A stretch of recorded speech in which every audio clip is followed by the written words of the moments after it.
Sebelum kita mulai dengan pembicara kedua, kami kembali ingin mengucapkan terima kasih kepada para peserta hari ini. Di dalam catatan saya ada 138 yang hadir hari ini, jumlah yang cukup banyak. Secara khusus kami ingin mengucapkan terima kasih juga pada Pak Chandra Dubes dari Biograd yang juga menyempatkan untuk ikut acara ini.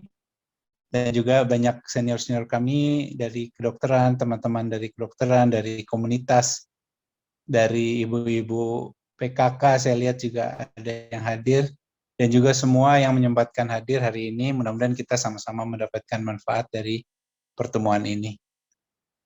Sebelum kita mendengarkan Dr. Herman bicara tentang jenis-jenis vaksin COVID, mungkin saya perkenalkan sedikit. Dr. Herman atau Kang Herman ini sama-sama dari teman Angkatan 84, lulus di FK Unpad, kemudian pasca sarjana S2 di Atmajaya dan S3 di Radboud University di Nederland. Kemudian saat ini bekerja di Indonesian Research Partnership on Infectious Disease di Balitbangkes di Jalan Percetakan Negara. Kemudian setelah lulus tahun 92 pernah menjadi dokter PTT di Kabupaten Bima, Nusa Tenggara Barat, kemudian melanjutkan di Dieng Kulon di Banjarnegara, Jawa Tengah, kemudian sempat bekerja di beberapa tempat, dan terakhir di Inarespon disebutnya, Balitbangkes Jakarta. Kang Herman, waktu dan tempat kami persilahkan. Topiknya adalah tentang jenis-jenis vaksin, mungkin begitu kurang lebih. Mangga, silakan. Jadi, Assalamualaikum warahmatullahi wabarakatuh. Selamat siang teman-teman semuanya. Terima kasih untuk kesempatannya. Jadi tadi kita sudah mendengar penjelasan dari Dr. Yulia ya mengenai mengapa kita harus divaksin. Sekarang saya akan melanjutkan dengan mengenal vaksin COVID-19. Nah, seperti mungkin kita mengetahui bahwa vaksinasi COVID-19 ini sudah menjadi semua di dunia harus divaksin ya. Jadi kita mulai dengan bulan Desember dan sampai saat ini kita lihat bahwa seluruh dunia misalnya itu sudah divaksin juga ya. Seperti misalnya contohnya Pak Jokowi itu divaksin inactivated virus ya. Kemudian ada juga Pak Erdogan itu juga di vaksin, kemudian menggunakan Sinovac, itu adalah inactivated virus. Kemudian ada juga vaksin yang merupakan viral vector vaccine, itu dari yang mendapatkan ini adalah Presiden Afrika Selatan. Kemudian Pak Joe Biden ini mendapatkan mRNA vaksin dari Pfizer, sama dengan Raja dari Saudi Arabia ya, Raja Salman. Nah, di samping vaksin-vaksin tadi, ada juga vaksin-vaksin lain seperti misalnya protein, peptide subunit, kemudian ada vaksin nanopartikel, virus-like particle, dan juga yang sering mungkin kita dengar seminggu terakhir ini adalah dendritic cell ya, atau yang disebut dengan vaksin Nusantara. Ini juga menjadi sangat banyak di-share di grup gitu ya. Lanjut. Jadi sampai saat ini kalau kita lihat sejarah pembuatan vaksin, mungkin baru vaksin yang satu ini yang dapat selesai dengan waktu kurang dari 1 tahun ya. Jadi hanya 332 hari dari pertama kali sequencing mengenai atau materi genetik ini diurai, hasilnya dipublikasikan dari peneliti di Cina, sampai sekarang ada vaksin. Kemudian hingga tanggal 27 Februari, jadi beberapa bulan saja, itu sudah 230 juta orang ya di 100 negara yang mendapatkan vaksinasi. Nah, jadi sampai saat ini kalau kita lihat di bawah, ini terdapat 4 vaksin yang sudah di-approve dengan 8 yang authorized untuk emergency use. Jadi sudah sangat banyak dengan 4 yang saat ini sudah tidak diteruskan. Nah, mengapa vaksin ini banyak yang dibuat? Mungkin kita harus kembali ke tahun 2020 waktu pertama kali ini dianggap pandemik ya. Pada saat itu kita mengetahui bahwa ini adalah human to human transmission dengan penularan droplet, angka kematian tinggi. Jadi tentu menjadi concern dunia ya. Jadi pada saat itu seluruh pabrik-pabrik vaksin di dunia dan pemerintah sangat concern tentang ini. Demikian pula dengan pengalaman vaksin selama ini hanya dari yang di-prepare tuh hanya mungkin sekitar 20% yang akhirnya sukses. Nah, dengan adanya banyak pilihan juga untuk kelompok populasi, ini kita menjadi ada pilihan kalau ada jenis vaksin tertentu yang mungkin tidak dapat diberikan kepada populasi tertentu gitu. Nah, jadi karena ini adalah program vaksinasi dunia, seluruh dunia harus divaksin, semua orang, jadi kebutuhannya sangat tinggi. Jadi tentu memang sangat baik jika banyak platform yang tersedia yang dapat memproduksi dalam jumlah yang cukup. Nah, beberapa jenis vaksin yang saat ini sudah mendapatkan approval atau emergency use adalah yang pertama, ini adalah yang sekarang sedang di Indonesia digunakan, yaitu Sinovac. Jadi Sinovac itu merupakan suatu inactivated viral vaccine. Artinya dia itu merupakan suatu vaksin utuh, hanya bagian materi genetiknya ini telah di-inactivated. Jadi di-inactivatednya ini dengan zat kimia yang namanya beta-propionolactone. Jadi sehingga tidak dapat berkembang di dalam tubuh kita, jadi tidak dapat menyebabkan penyakit. Jadi ini mungkin tadi pertanyaan salah satu kuis. Kemudian berikutnya ada yang disebut sebagai subunit protein vaksin. Jadi di sini justru fragmen dari virus atau bagian dari virus, atau yang biasanya digunakan saat ini adalah bagian spike-nya. Jadi bagian mahkotanya yang dimasukkan ke dalam tubuh kita. Nah, ini contohnya adalah Novavax yang sudah diuji untuk penelitian klinisnya. Sedangkan untuk vaksin merah putih, mungkin kita sudah sering mendengar ada vaksin merah putih yang disiapkan oleh beberapa institusi di Indonesia. Itu untuk platform subunit vaksin adalah di-prepare oleh Eijkman beserta juga dengan LIPI, dan ini diharapkan pada kuartal pertama tahun 2021 ini akan sudah dapat menyerahkan bibit vaksinnya kepada PT Bio Farma. Sementara untuk UGM sendiri masih dalam pengembangan. UGM pun platformnya sama.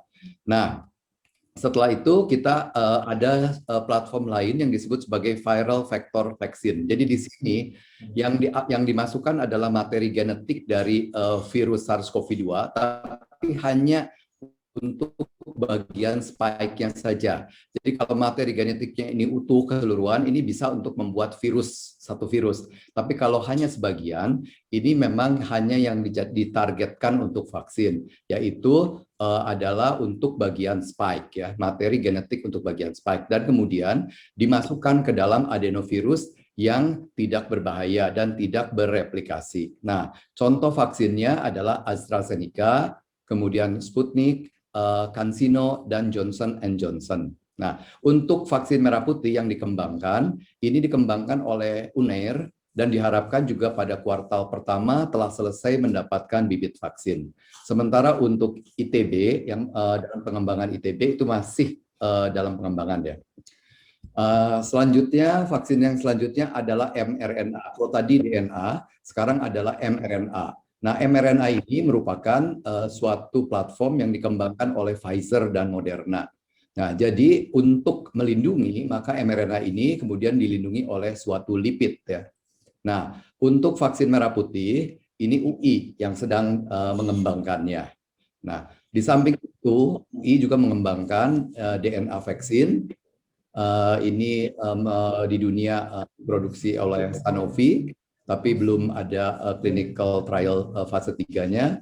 Kemudian yang virus-like particle, jadi ini hanya bungkusnya dari SARS-CoV-2, ini juga tanpa materi genetik di dalamnya, jadi tidak bereplikasi, tidak berbahaya. Ini di dunia sedang ada fase 1-nya oleh Contivir, sedangkan di Indonesia juga UI yang mengembangkannya.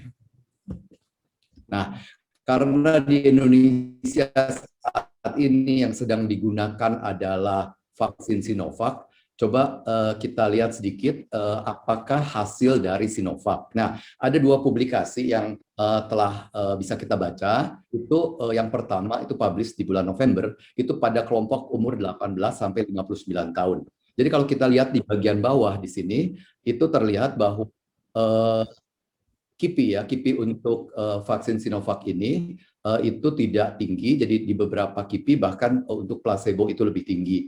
Nah, yang paling utama adalah mungkin sakit di daerah tempat suntikan. Jadi tidak ada yang signifikan, jadi bisa dipastikan aman untuk kelompok umur ini. Kemudian kalau kita lihat bagaimana kemampuan dia untuk mengubah status imun kita. Nah, ternyata pada penelitian ini, pada 14 hari sesudah vaksinasi kedua, 92% dari orang-orang yang ikut dalam penelitian menjadi positif. Ya. Nah, dan dalam waktu 28 hari menjadi 94%. Jadi hampir dalam waktu 1 bulan sesudah vaksinasi kedua, hampir semua dari partisipan dalam studi ini menjadi positif. Nah, bagaimana dengan titer antibodinya? Jadi ini nanti ada saya jelaskan mengenai titer antibodi netralisasi. Ini sekitar berkisar antara sekitar 30 titer netralisasinya. Nah, bagaimana dengan pada kelompok usia di atas 59 tahun? Jadi kalau untuk KIPI sama dengan yang tadi, kelompok yang lebih muda, ternyata pada pemberian placebo itu juga tidak terlalu berbeda dengan yang mendapatkan vaksin 3 mikrogram ini. Nah, kemudian untuk seroconversion, artinya dari saat negatif sebelum dia ikut dalam penelitian ini menjadi positif sesudah penelitian, itu ternyata semua lansia di sini ya, baik dari yang 60-64 sampai dengan yang justru di atas 70 tahun, di sini 100% serokonversi. Jadi awalnya negatif, kemudian 28 hari sesudah vaksinasi kedua menjadi positif. Nah, kalau kita lihat bagaimana titernya, ternyata titernya tidak berbeda jauh dengan yang kelompok muda tadi. Jadi di sekitar 30 sampai 40 titer netralisasi 50%-nya. Nah, mungkin sekarang sedikit mengenai vaksin merah putih. Mungkin jadi ini sumbernya adalah dari webinar-webinar, update-update yang dari Kemenristek juga. Nah, mengapa diperlukan? Itu karena mungkin di Indonesia itu dibutuhkan 180 juta orang yang harus divaksinasi untuk mencapai herd immunity. Ini tadi sudah dijelaskan oleh Dr. Yulia ya. Jadi dibutuhkan 360 juta dosis vaksin kalau satu orang 2 kali divaksin.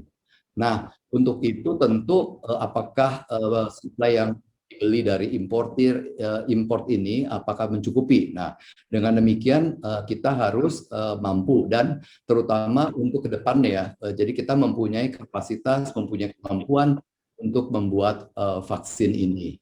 Nah, karena hampir semua masih dalam development, jadi uji klinis dari vaksin merah putih ini diharapkan dapat dimulai pada kuartal pertama tahun 2022 dengan uji klinisnya berakhir mungkin di akhir tahun 2022. Nah, mungkin sekarang sekilas mengenai vaksin Nusantara.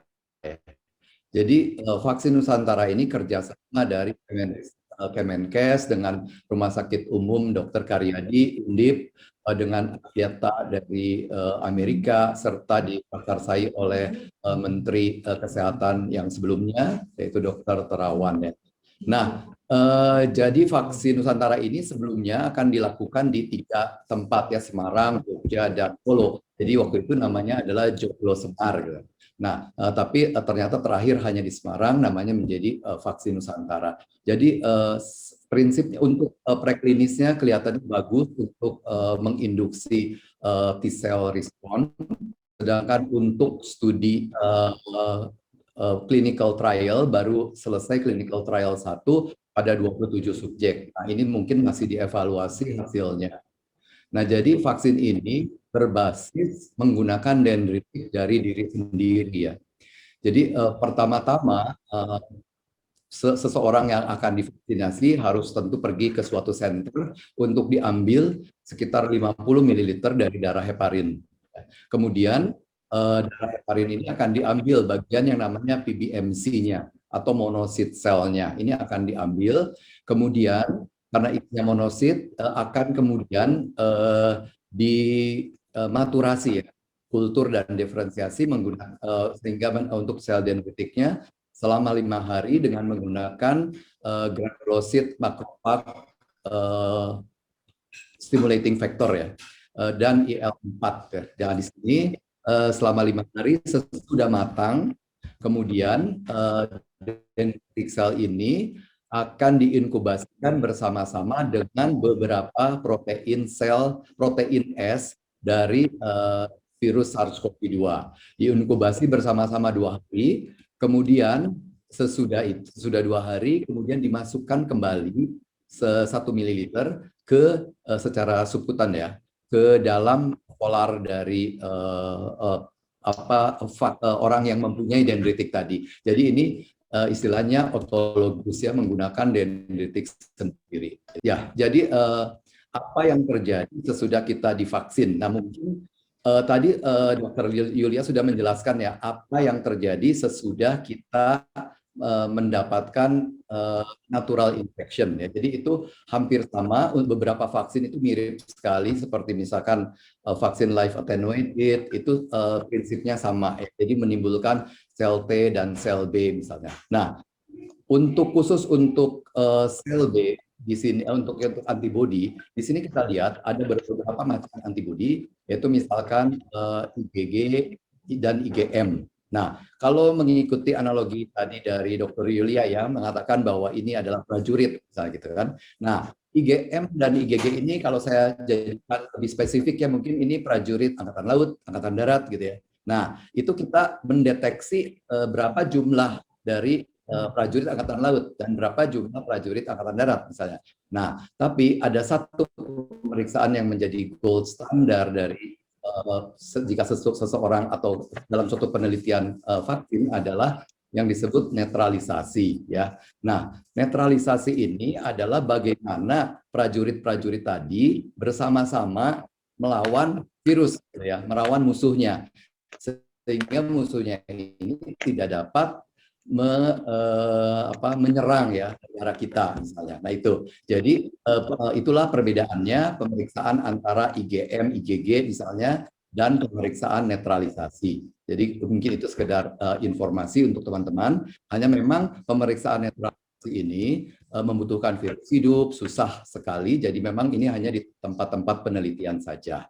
Nah, kita lihat sesudah suatu infeksi, natural infeksi, kita lihat netralisasi antibodi dari mereka penyintas adalah untuk PRNT 90% adalah sekitar 30 sampai 40, sementara biasanya untuk PRNT 50 itu lebih naik di sekitar 50 atau 40 sampai 80 ya. Jadi ini yang akan muncul sesudah natural infection. Nah, bagaimana pemeriksaan yang dapat dilakukan untuk mengevaluasi sesudah kita divaksinasi ya. Kita ingin melihat apakah antibodi dalam tubuh kita sudah terdeteksi apa belum. Nah, yang paling sederhana tentu ada yaitu yang rapid test ya. Jadi rapid test ini kan sempat sangat populer mungkin beberapa bulan yang lalu, sekarang mungkin sudah banyak ditinggalkan, tapi ini bisa meskipun tidak sensitif ya. Jadi banyak sekali misalkan kalau kita rapid test belum ada atau negatif, tapi kalau kita menggunakan metode yang lain sudah positif. Nah, yang banyak mungkin sekarang ditawarkan adalah pemeriksaan menggunakan alat kimia RIA ini.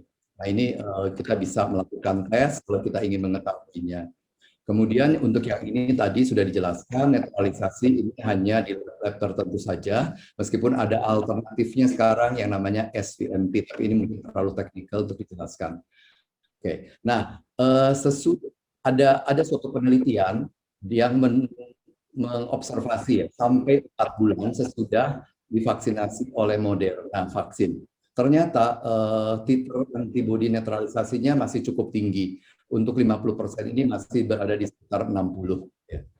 Jadi 4 bulan masih terdeteksi. Gitu. Hanya untuk yang Sinovac dan sebagainya itu belum ada publikasinya.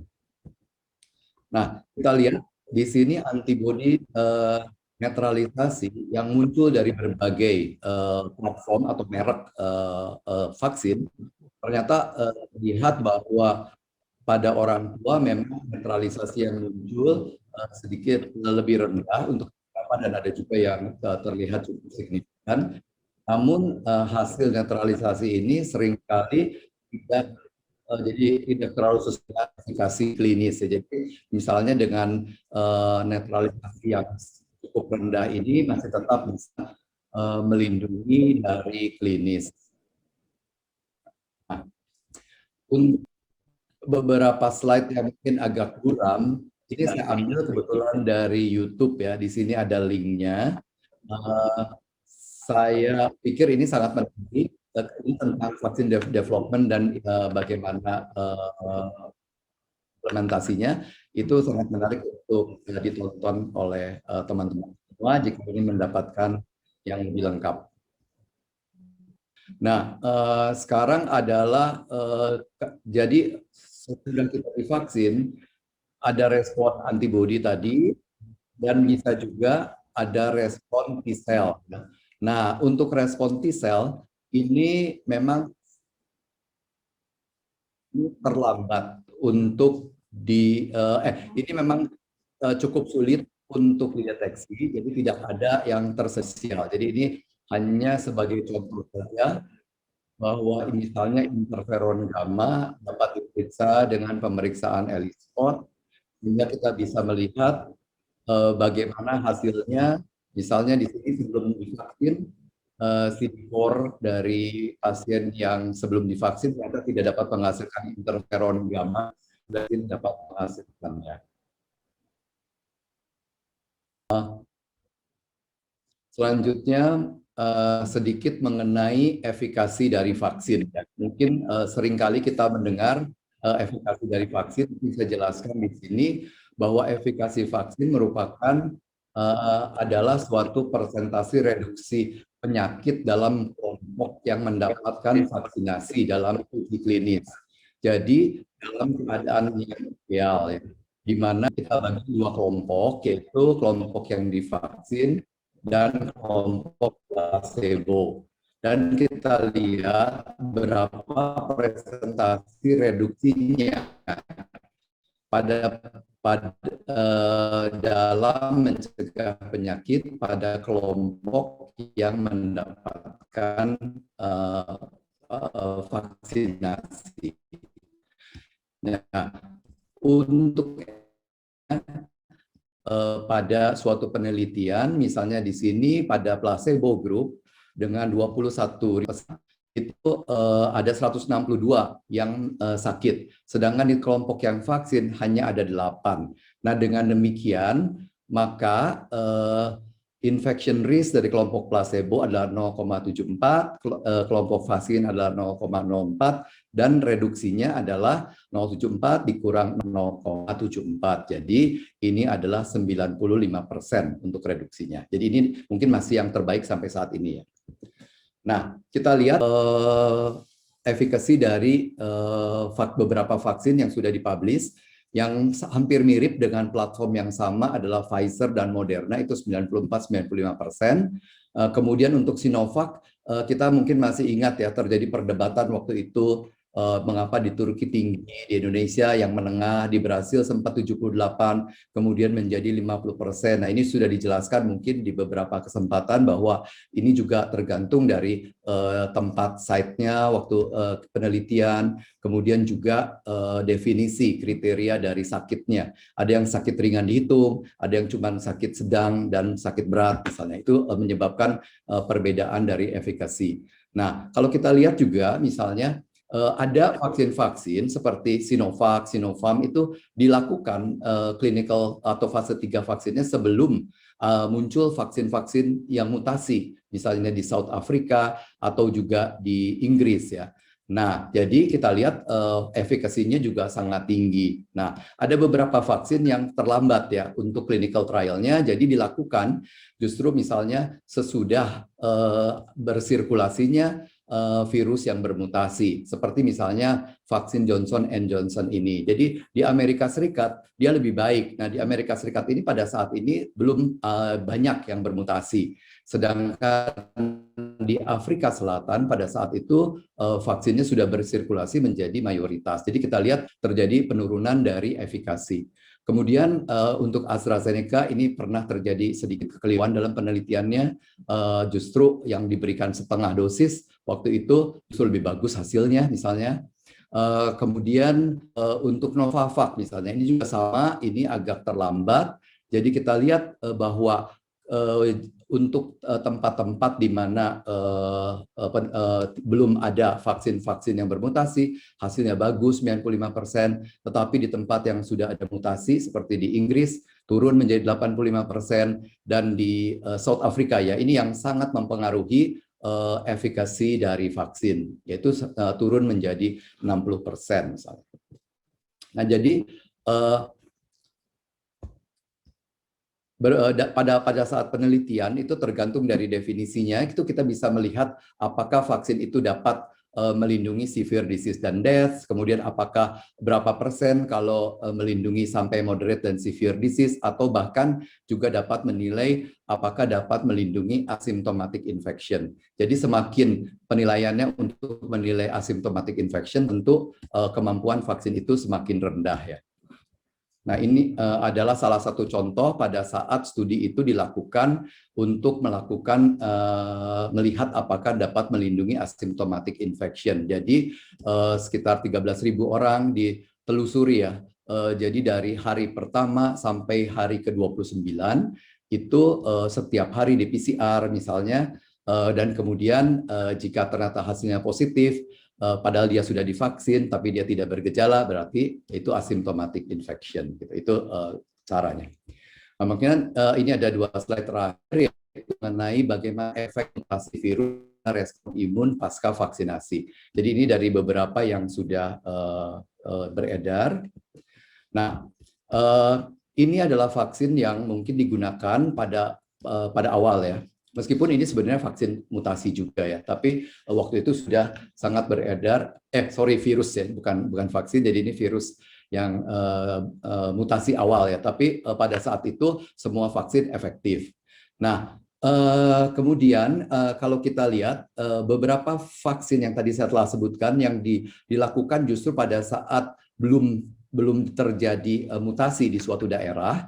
Nah, itu tentu hasilnya bagus secara klinis, namun karena kita ingin mengetahui apakah tetap efektif ya antibodi yang ditimbulkan pada saat vaksinasi terhadap virus yang baru.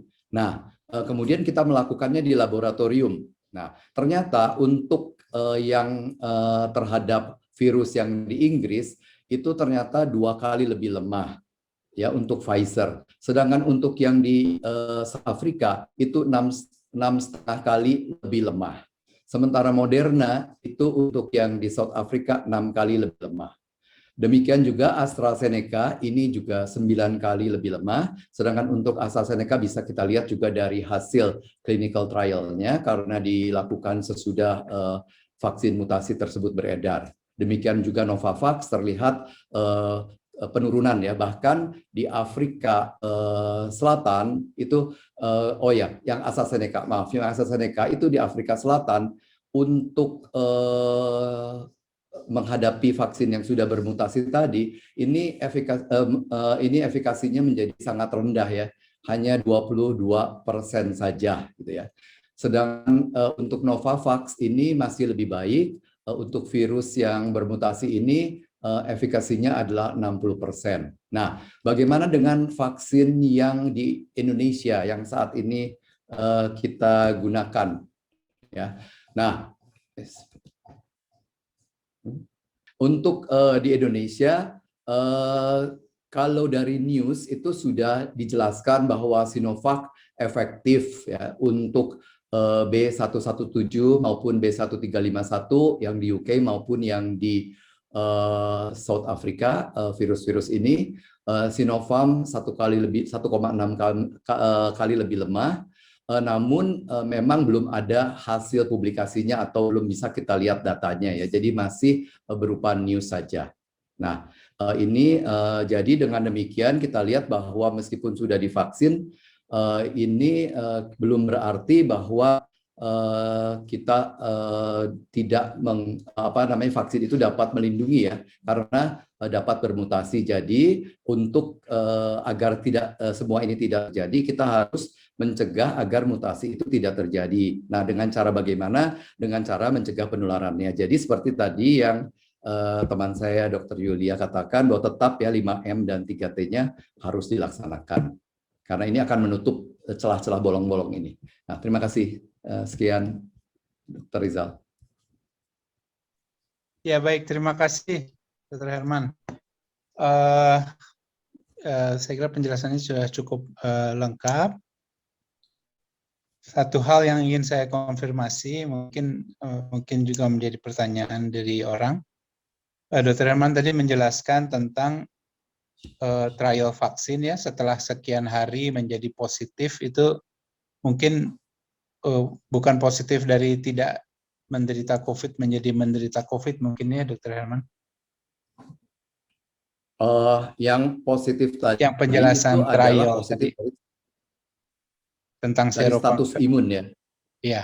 Ya, Ya mungkin itu status imun kita. baik. Jadi kalau kita ikut vaksin kan di awal itu akan diperiksa apakah negatif gitu kan. Hanya yang negatif biasanya yang ikut dalam vaksin trial. Nah, nanti sesudah 28 hari setelah vaksinasi terakhir diperiksa kembali. Nah, apakah menjadi positif antibodinya? Kalau antibodinya menjadi positif artinya vaksin tersebut berhasil ya.